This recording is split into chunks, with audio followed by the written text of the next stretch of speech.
నమస్కారం. ఇది చిరుధాన్యాల సంవత్సరం. అయితే మా బాల్యం నుండి మేము చిరుధాన్యాలను తీసుకుంటూ ఉన్నాం. కానీ ఇప్పుడు మనం ప్రపంచంలోని జనాభా మొత్తం ఏదో ఒక విధంగా వీటిని తీసుకునేలాగా చేయటం చాలా ముఖ్యం. ఇది ఎన్నిటికో పరిష్కారం. మానవాళి ఆరోగ్య విషయంలో ఇది చాలా ముఖ్యమైనది. ఇప్పుడు ఆరోగ్య సమస్యలు తీవ్రంగా ఉన్నాయి. ఒకే రకమైన తృణధాన్య వినియోగం వల్ల కలుగుతున్న పోషక లోపాల విషయంలో, అలాగే ప్రపంచవ్యాప్తంగా నెలకొన్న భారీ మధుమేహ మహమ్మారి విషయంలో ఇది ఒక మంచి పరిష్కారం. మరి ముఖ్యంగా భారతదేశంలో అతి ముఖ్యమైన విషయం ఏమిటంటే, మట్టి పునరుత్పత్తికి చిరుధాన్యాలను సాగు చేయడం గొప్పగా సహకరిస్తుంది. వరి ఇంకా గోధుమల కంటే ప్రస్తుతం ప్రపంచవ్యాప్తంగా ఇవే ప్రధానంగా వినియోగించబడే ధాన్యంగా అయ్యాయి. చిరుధాన్యాలు పండించడం చాలా మార్పును తెస్తుంది. వరి ఇంకా గోధుమ పంటలాగా కాకుండా దీనికి తక్కువ నీరు సరిపోతుంది.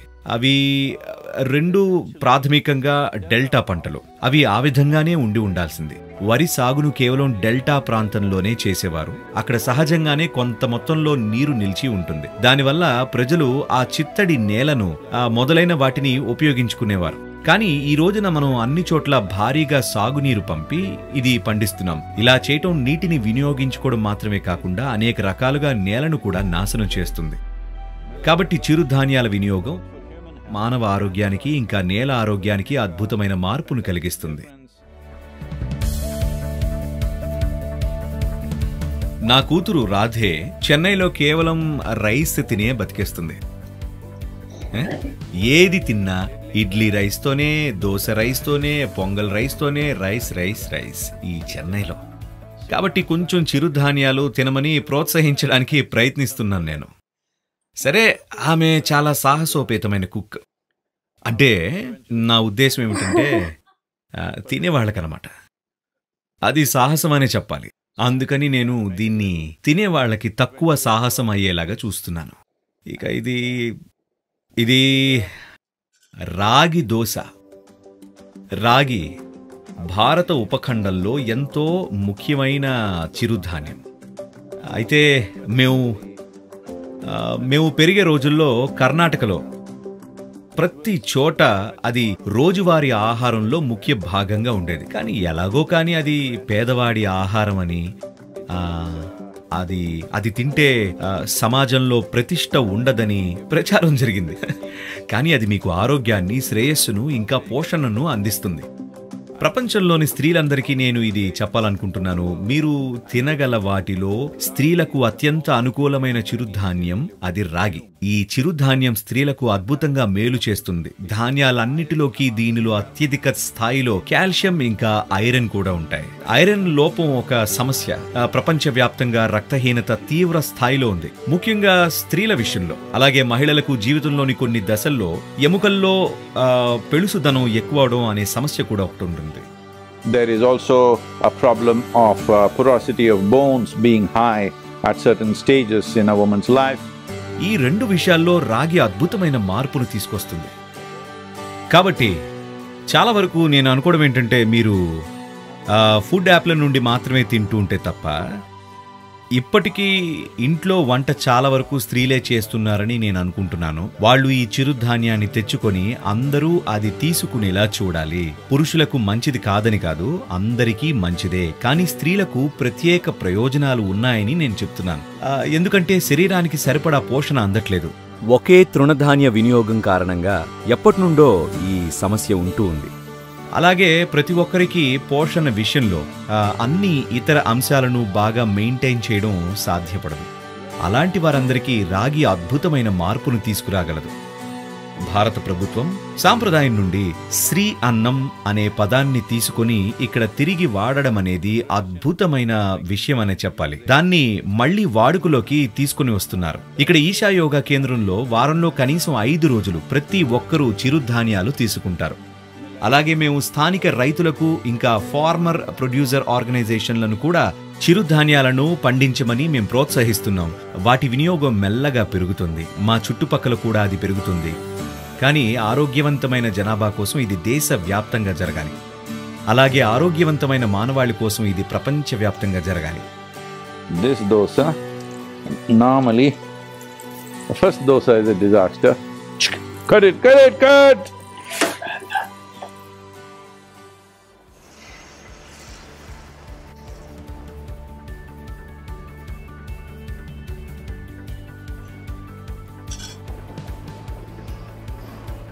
చిరుధాన్యాలు ఉడకడానికి సమయం పడుతుంది. అది బియ్యం కంటే ఇంకొంచెం ఉడుకుతుంది కనీసం ఈ విధంగా వండినప్పుడు. కానీ ఇది ఎంతో మేలు చేస్తుంది. ఇది శక్తిని చాలా నెమ్మదిగా విడుదల చేస్తుంది. అంటే చిరుధాన్యాలు తిన్నప్పుడు షుగర్ లెవెల్స్ ఒక్కసారిగా పెరగడం అనేది అస్సలు జరగదు. ఎందుకంటే ఆహారంలోని గ్లూకోజ్ భాగాన్ని అది చాలా చాలా మెల్లగా విడుదల చేస్తుంది. కాబట్టి మరీ ముఖ్యంగా ఎవరైతే మధుమేహంతో బాధపడుతున్నారో లేదా మధుమేహం ప్రాణాంతకంగా ఉందో రాగి ఇంకా ఇతర చిరుధాన్యాలు అద్భుతంగా పనిచేస్తాయి.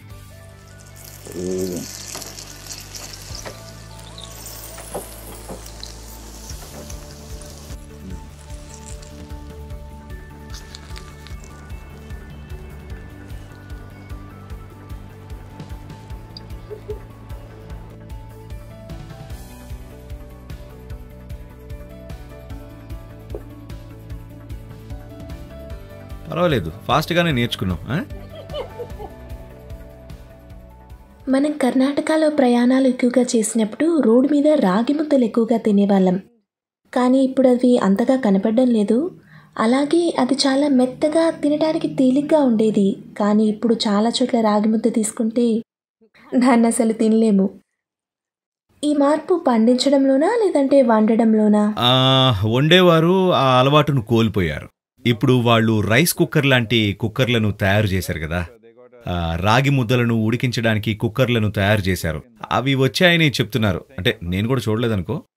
కానీ రాగి ముద్దలను తయారు చేయటానికి కొంత కృషి అవసరం అవుతుంది.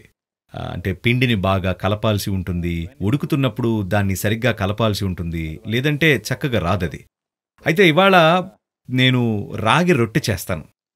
రాగి రొట్టె రాగి ముద్దతో పోలిస్తే అది చేయడం చాలా సులభం, అలాగే దానికంటే రుచిగా కూడా ఉంటుంది.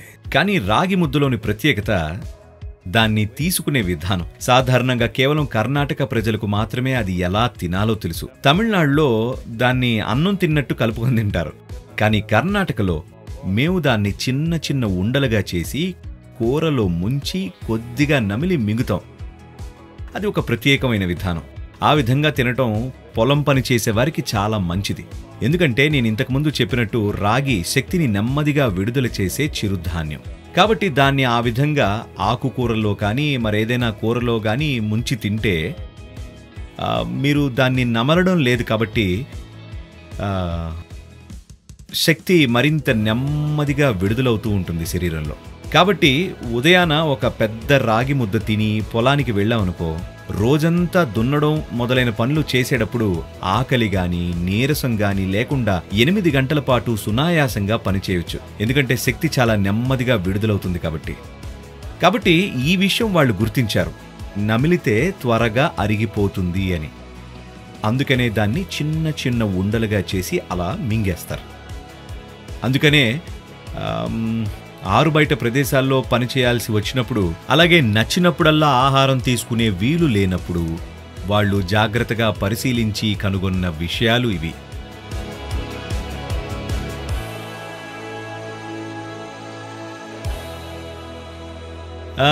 ఇదిగో ఇది రాగి రొట్టె.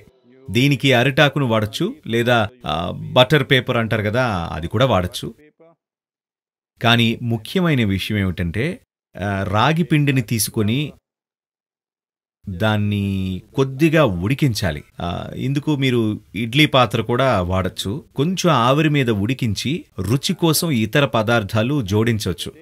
ఇందులో కొత్తిమీర కలిపాం మేము. అలాగే కావాలంటే ఉల్లిపాయలు, తురిమిన కొబ్బరి, ఇంకా మీ అభిరుచికి తగినట్టుగా చిన్న చిన్న ముక్కలుగా కట్ చేసిన మిరపకాయలు, ఇంకా ఉప్పు కూడా జోడించవచ్చు. అంతే, అద్భుతమైన బ్రేక్ఫాస్ట్ రెడీ.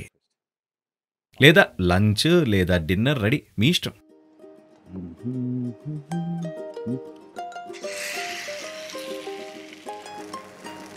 ఇది వీక్షిస్తున్న మీ అందరికీ ఒక చిన్న హెచ్చరిక. ఈ పిండిని నేను ప్రత్యేకంగా తయారు చేశాను. దానికి కొంత అద్భుతమైన రుచిని జోడించాను. కాబట్టి నేను చెప్పే హెచ్చరిక ఏంటంటే, ఈ రాగి రొట్టెని తింటే ఇక జీవితాంతం నాకు బానిసలైపోగలరు. కాబట్టి ముందే నేను మీకు హెచ్చరిస్తున్నాను, అందుకు సిద్ధంగా ఉంటే తప్ప నా రొట్టెని తినకండి. ఎవరు తింటారు దీన్ని? ఎవరు నాకు బానిస అవ్వాలనుకుంటున్నారు? ఎవరు రెడీగా లేనట్టున్నారు. కాబట్టి మొత్తం మీద ఇప్పటికే బానిస అయిన ఒక వ్యక్తి ఆమెకే ఇవ్వాలి కదా. ఎందుకంటే ఎవరు ముందుకు రావట్లేదు. ఇది ఎర్ర చట్నీతో చాలా బాగుంటుంది. ఇక జీవితాంతం బానిసైపో. సరే, ఇవి ఇక్కడ స్థానిక ప్రాంతంలో పండించే వివిధ రకాల చిరుధాన్యాలు. రాగులున్నాయి, సాములున్నాయి, సజ్జలు, అరికెలు. నేను చెప్తున్నవన్నీ తెలుగులో పిలిచే పేర్లు. ప్రతి చోట తమదైన పేర్లతో పిలుస్తారు. ఇక ఇది 6 రకాల చిరుధాన్యాలతో కూడిన ప్యాకేజ్. వీటన్నిటినీ ఎలా వండాలో మీకు తెలియకపోతే వాటిని అన్నంలానే వండి తినేయచ్చు, లేదా దాంతో చపాతీ కూడా చేసుకోవచ్చు. కానీ సంజీవని అనే మరొక ప్యాకెట్ కూడా ఒకటి ఉంది. ఇది 14 వేరువేరు చిరుధాన్యాలు, గింజలు మొదలైన పదార్థాలతో తయారు చేయబడింది. 14 వేరువేరు పదార్థాలు. కాబట్టి దానికి అదే ఒక సంపూర్ణమైన ఆహారం అని చెప్పొచ్చు. దాన్ని సింపుల్గా నీటిలో ఉడికించి తాగేయచ్చు, లేదా దాన్ని రోటీలా చేసుకుని తినచ్చు, లేదా దాన్ని అనేక విధాలుగా తీసుకోవచ్చు. కాబట్టి ఎవరికైతే రెడీమేడ్గా ఉన్నది కావాలో అది కూడా ఉంది. వీటిని అందించడంలోని ఉద్దేశం ఏమిటంటే, మన ప్రపంచంలోకి చిరుధాన్యాలను ఎంతో పెద్ద ఎత్తున తిరిగి తీసుకురావాలి. మనం మట్టిని నిజంగా పునరుద్ధరించాలంటే ఇది ఖచ్చితంగా చేయాలి. అలాగే మానవ ఆరోగ్యాన్ని పెంపొందించాలన్నా కూడా. ఎందుకంటే దేశాలు అభివృద్ధి చెంది సంపన్నంగా అయ్యే కొద్దీ వాళ్ళు వైద్యం కోసం నమ్మశక్యం కానంత డబ్బును వెచ్చిస్తున్నారు. ఆ విధంగా మాత్రం జరగకూడదు. ఎందుకంటే ఒకసారి దేశం సంపన్నంగా అయింది అంటే దానర్థం అక్కడ ఆహారం ఇంకా జీవనశైలి విషయంలో ఎంపికలు ఉన్నాయి అని. మీకు ఆహారం ఇంకా జీవనశైలి విషయంలో ఎంపికలు ఉన్నప్పుడు సాధారణంగా మీరు అసలు అనారోగ్యం బారిన పడనేకూడదు. ఆరోగ్యంగా ఉండేలా చూసుకోవాలి. కానీ దురదృష్టవశాత్తు దేశాలు మరింత సంపన్నంగా అయ్యే కొద్దీ మరింత అనారోగ్యం బారిన పడుతున్నాయి. మేము చిరుధాన్యాలను అందరి ఆహారంలో భాగమయ్యేలా చేయడం కోసం ప్రయత్నించడానికి గల ఒక కారణం ఇది. అలాగే ప్రధాన ఉద్దేశం మట్టి సారవంతంగా ఉండాలి. ప్రపంచం అంతటా మట్టిని పునరుద్ధరించడం అనేది గొప్పగా జరగాలంటే మనం తీసుకునే తృణధాన్యాలతో కనీసం 50 నుండి 60% చిరుధాన్యాలు ఉండాలి. వీటిని అన్ని రకాల వాతావరణ పరిస్థితుల్లో సులభంగా పండించవచ్చు. ఇక ప్రపంచంలో కరువు అనేదే లేకుండా చేయొచ్చు. మనం గనుక ప్రపంచంలోని ప్రతి ప్రాంతంలో వీటిని పెద్ద ఎత్తున పండించి ప్రజలు వీటిని తమ ఆహారంలో భాగంగా తీసుకునేలా చెయ్యగలిగితే, మన ఆహార అలవాట్లలో ఈ చిన్న మార్పులు గనక మనం తేగలిగితే ప్రపంచవ్యాప్తంగా పదే పదే సంభవించే ఆ బాధాకరమైన కరువులు మళ్లీ తలెత్తకుండా చేయొచ్చు. ప్రస్తుతం ఆహారాన్ని ఒకచోట పండిస్తున్నారు, దాన్ని ఎక్కడో 5000 మైళ్ళ దూరంలో తింటున్నారు. అలా కాదు. ప్రాథమిక ఆహారం ప్రజలు ఉన్న చోటనే పండించాలి. దానికి చిరుధాన్యాలు పరిష్కారం. ఎందుకంటే ఇవి ఎలాంటి పరిస్థితుల్లోనైనా పండుతాయి. ఎలాంటి నేల పరిస్థితుల్లోనైనా, ఎలాంటి వాతావరణంలో అయినా, ఎలాంటి వాతావరణ పరిస్థితుల్లోనైనా చిరుధాన్యాలను పండించుకోవచ్చు. నీటి లభ్యత చాలా స్వల్పంగా ఉన్న చోట కూడా చిరుధాన్యాలను పండించవచ్చు. కాబట్టి చిరుధాన్యాలు పరిష్కారం మన ఆరోగ్యానికి, మట్టి సారవంతంగా ఉండేందుకు, ప్రపంచంలో కరువులు లేకుండా చూడ్డానికి, ఆకలి చావులు లేకుండా చూడ్డానికి. ఇది జరిగేలా చేద్దాం. Let's make it happen.